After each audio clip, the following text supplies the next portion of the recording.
In this week's update, did the market just repeat the October 2022 bottom? How to think about tough markets and what's happening with commodity markets. My name's Garry Davis. As always, this is general advice only, and please remember to like and subscribe to the video. Let's start with the normal market perspective, and there was a big reversal in the US on Friday night, which I want to talk about.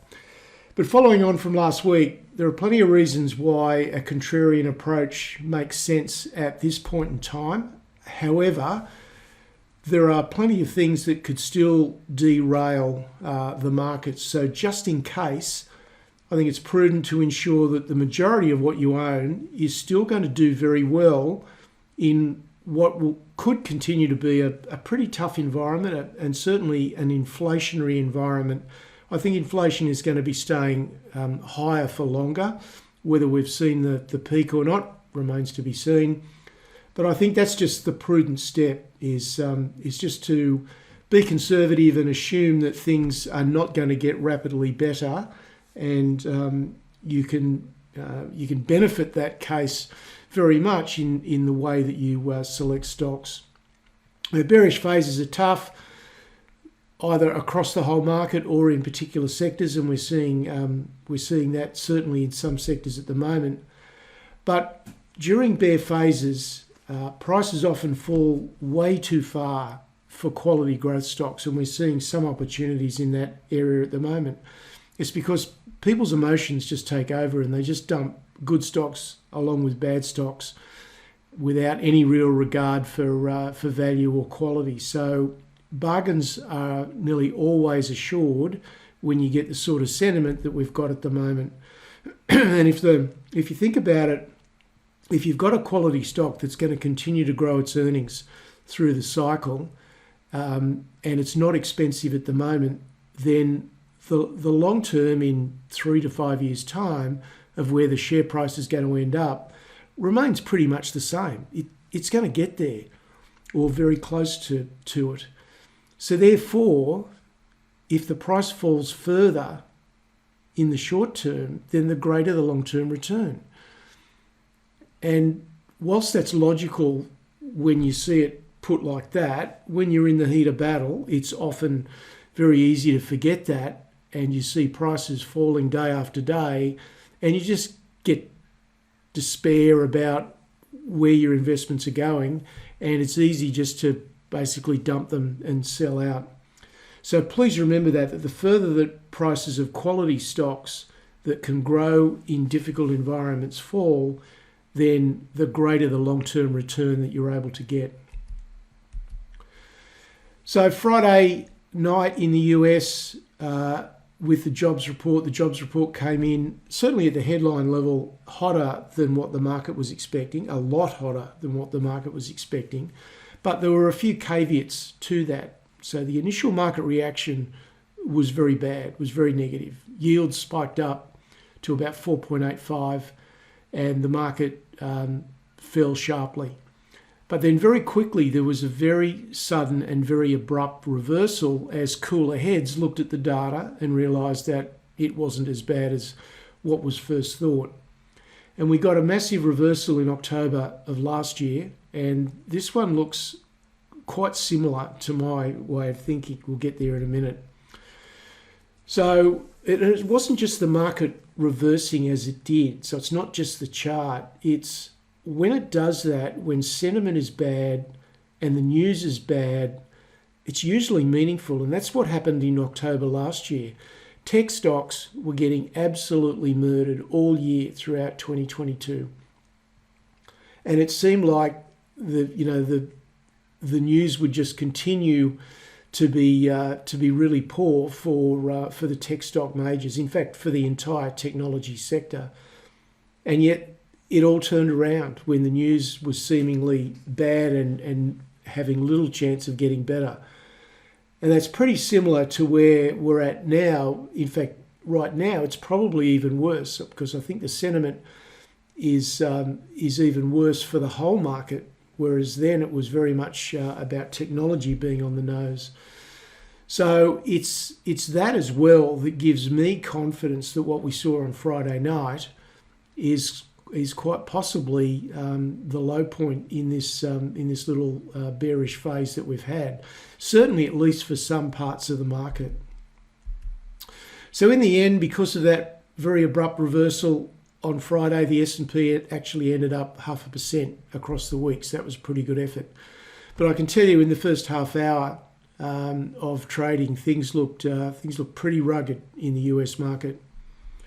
Sentiment was so bearish, though, and I spoke about this last week, that the odds would favour a bounce off 4,200 to 4,220, and in fact, that's where the market went to 4,220 and turned around very, very hard.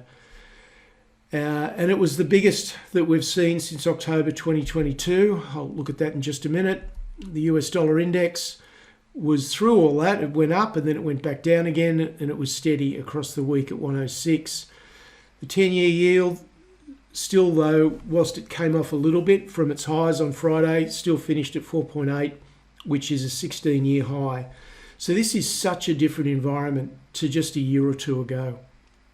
And I don't think that can be understated. And the market is still adjusting to that reality. We had 30 or 40 years of interest rates falling, and now we're in a different environment. And so, of course, stocks are going to behave differently. So if you're still trying to apply the old formula of investing, just diversify across the market and everything will be fine, then you need to think again, because this is an environment that we've not seen in many, many decades. Now the VIX ended up being stable at 17.5, and the 10-year, 2-year spread has narrowed again back to negative 0.3 as the 2-year yield fell. So let's jump in and take a look at some of the charts. In fact, first of all, I'll just look at this is the 10-year yield, and let's look at the year to date, just to give you a sense. So there's the 10-year yield, and it's on that view across nine and a bit months. It's pretty hard to see the spike in the reversal on Friday night. In fact, you can't see it at all, but certainly you can see the trend. And we had a previous peak in March that was at just a tick over 4, and now we're marching on towards 5. So that certainly is never helpful for stocks. Stocks will never do well in this sort of environment. So we need to see a bit of a peak here in the 10-year yield. If that keeps rising for whatever reasons, then it's going to be very difficult for the market. Okay, let's have a look at some of the charts. So this is the S&P, and this was Friday night. As you can see, we got down to a low of 42.19, and that was very close to the 200-day moving average, and also these support levels, and also the 38.2% retracement from this peak in July, going back to the lows on the 12th of October last year. And that really is the session in question. That's where it turned around for the market as a whole, and that's where it turned around for the technology sector. And that was a massive reversal candle. Big gap down, huge range, closed near its highs, completely engulfed multiple prior sessions. This is not quite as dramatic, but we did gap down. We traded down a little bit, and then we traded up and closed near the highs. And we took out the previous 3 or 4 days of trading range. So this was pretty meaningful. And as I said earlier, it's even more meaningful given the fact that sentiment was just appalling and the news wasn't good. So when you see the market do this, when the news isn't good, you know that most of the selling has been done. So I think the odds are very much against falling into a bear market. But look, there's even more reason to think that is the case. In fact, let me just do one other thing first before I go and look at the spreads. So I just want to show you a couple of the key technology charts. So this is Google, it hasn't exactly been in a bearish trend, has it? When you look at this is far outperforming the S&P, but a very, very good response on Friday night. So same with Meta. This has had a consolidation, but had been in a very powerful uptrend, which really hadn't been broken. We were nowhere near the 200-day moving average. And then Microsoft, a little bit weaker than the other two, but nevertheless still a very good turnaround on Friday night. So, when you look at these charts, it really is hard to be bearish. In fact, you sort of scratch your head and wonder why the market has been so bearish.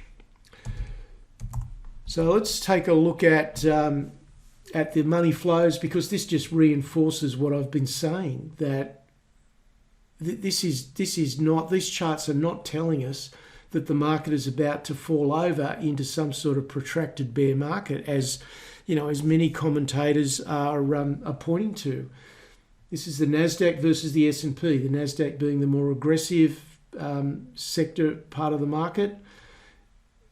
It ended up rising throughout the week.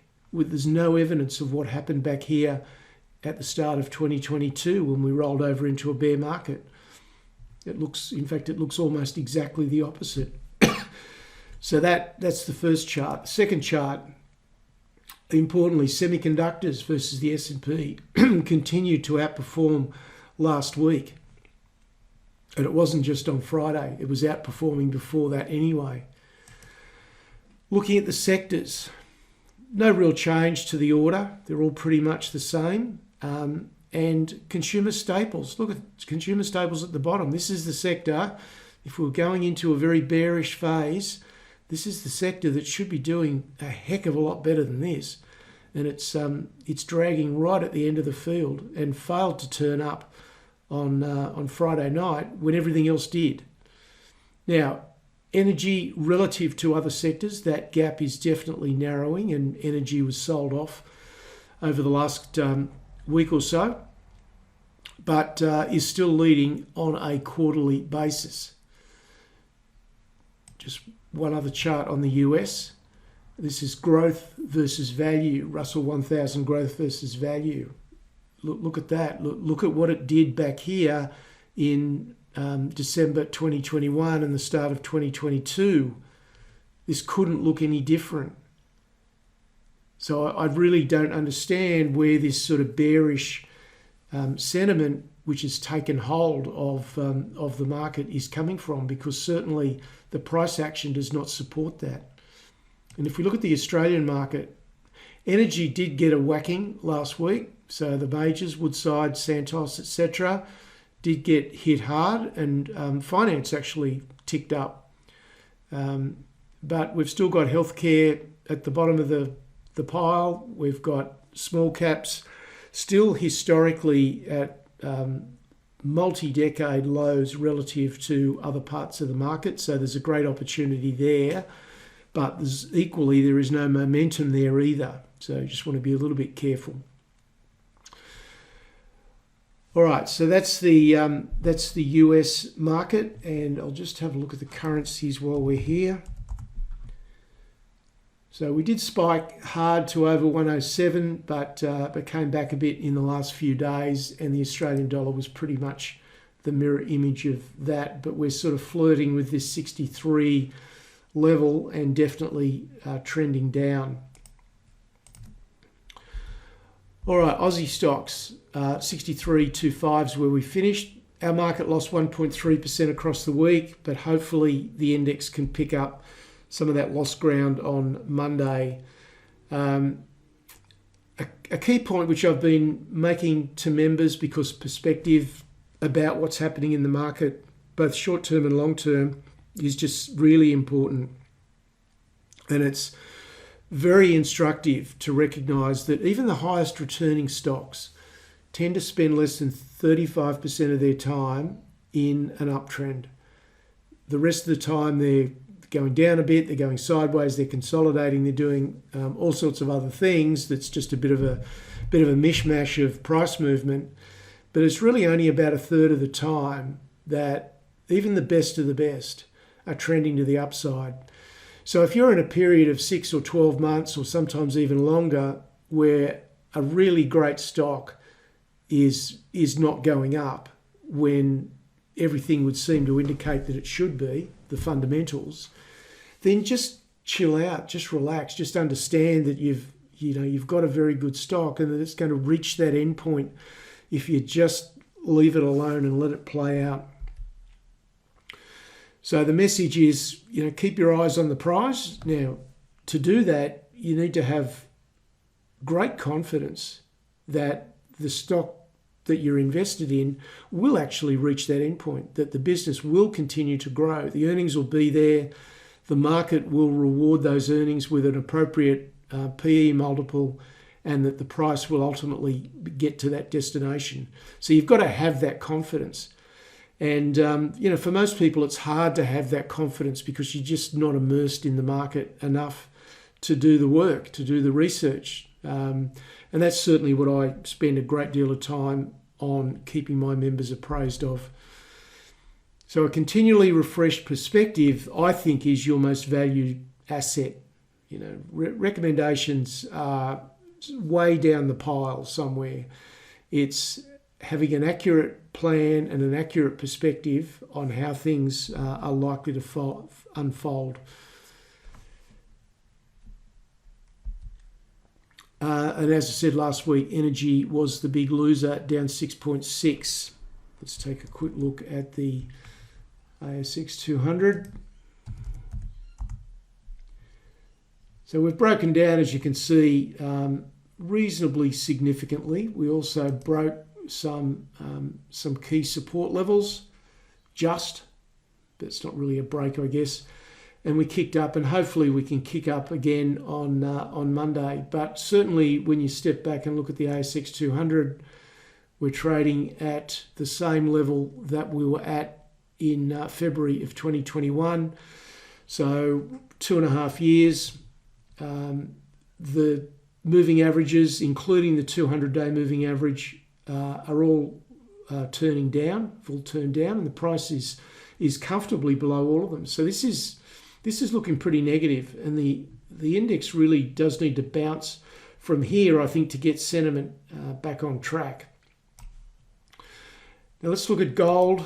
Gold managed a bit of a bounce last week. Let's look at the daily first of all. So we got a nice bounce on Friday night that came with the US dollar easing back. But if we look at it on a weekly, we're still again stuck where we were in July of 2020. So more than 3 years, gold has really just been pivoting around this point around the sort of 1830 to 1850 mark, which is where we are at the moment, and just going above and beyond, but essentially just sideways. I'll have more to say on that in a minute when we get to the gold chart. And if we look at silver on a daily basis, looks very similar to gold. So we lost another $16 down to 1833, which is the midpoint of the last 3 years of activity. There was a reversal of sorts, but look, it would take a lot more than just a single day reversal of that dimension to get me interested in gold producers again. We were lower in Aussie dollars, now just roughly 2,900, but look, that's still very profitable territory. So our gold stocks, our gold producers really should be doing a lot better than they are. Precious metal stocks, some of the majors around the world are seeing long-term production forecasts going down, but by their own figures, not by analysts' projections. This is management actually putting it out there, how they see their production profile in coming years. And of course, everyone is experiencing escalating costs. So when you put mildly deflating, admittedly, but nevertheless deflating long-term production and rising costs, you don't need to be very bright to work out what that does to profits. And so therefore, using stocks as a way to get leverage to the gold price, which is what people have done forever, is looking a pretty poor trade at the moment. The only producers you should be looking at are ones that are growing their production profile and have got their costs well and truly under control and in the lower quartile. And that's why I've been saying for a long time now that Tier 1 developers remain the best play, because you get upside in the share price as the project progresses. So you de-risk the project. That gives you your share price gain, or indeed takeover potential. And there's a lot more takeover potential to come yet, because the majors are looking down the pipeline and seeing that their long-term production is waning as mines deplete. So in the gold sector, that remains my overall assessment that it's the Tier 1 developers, the world class, the best of the best that are the best plays out there. Turning to other commodities, copper fell again down to 356. It really does look very sombre in the base metals market. Nickel was also down at 828. But look, with base metals and particularly copper, prices must rise to incentivise, because we're looking at a very, very significant deficit in a couple of years, and there is no way that the energy transition can occur with the current level of copper production. There just won't be enough. And there won't be enough unless prices go up significantly to incentivise a massive increase. We're not talking about just a small increase in exploration activity. There's got to be a massive increase, and the price has to rise for that to happen. Now, that means that the long-term leverage, and I'm talking 3 to 6 to 8 years, is now extreme in the junior explorers, because they've been beaten up terribly in the last 12 months or so. So the long term there for the ones that are going to make it, and that's the trick, understanding what are the ones with the X factors that are almost certainly going to make it, because many of them won't. But the long-term leverage there now is quite extreme. Now, it's not a reason to buy, because if they've lost 50, 60%, they could halve again in price with sentiment this bad. But they certainly need to be on your watch list for the longer term. Now, crude oil fell over, came back from well into the 90s back to 82.8. And that was on US gasoline inventory spiking up. But look, they're numbers that move around on a week-by-week basis. So I think this was just a bit of a correction of excess that had to happen, because to me the landscape is not that much different to what it was the week before. So the odds favour this bit of weakness in the oil price as being temporary, in my view. And whilst you don't want to jump in when prices are falling sharply, we're now getting down to what I think will prove to be yet another good entry opportunity for the energy sector. It's just it probably got a bit ahead of itself, and now we're getting that inevitable correction. Just a quick chart I want to show you on the energy sector. So this is crude oil, and let's have a look at crude oil, basically what it's done this year. So you can see we did get up to around the 94 mark. We've come back fairly sharply, but we've come back to where these peaks were in the first half of the year, around the low 80s.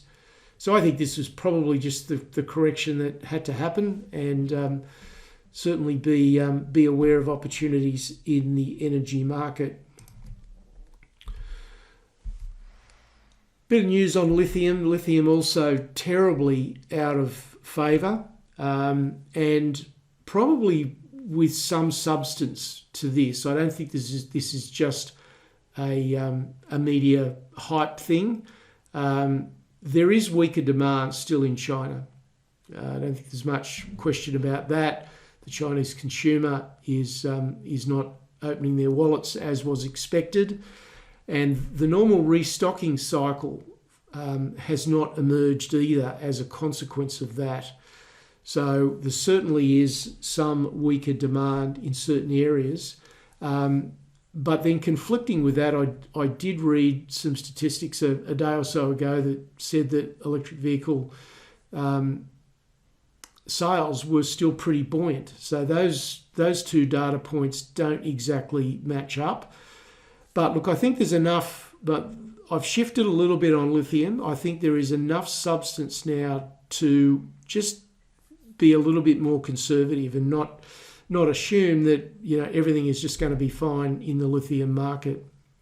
Now, reportedly, supply has increased. So demand, let's say, question mark. Supply reportedly increased, but I haven't actually seen any hard data that supports that. That's just anecdotal.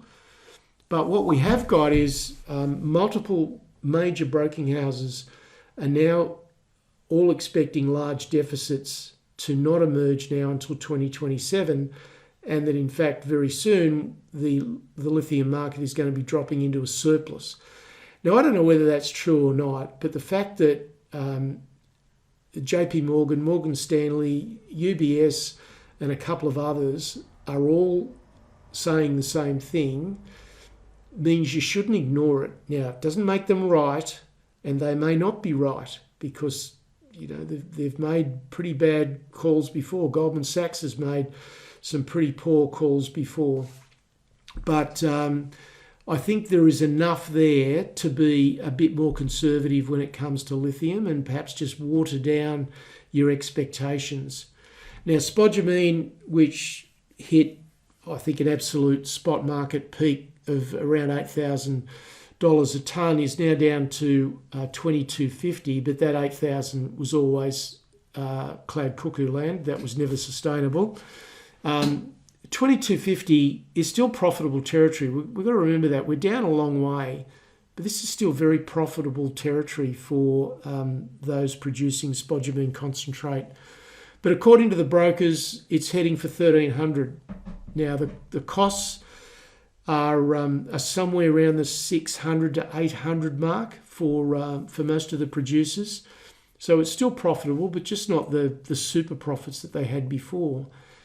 But on the other side, these stocks are trading on very low PE multiples. They're on single-digit PEs. So if those producers in Australia were trading on PEs of 15 or 20, then I think you'd have justification to be very concerned.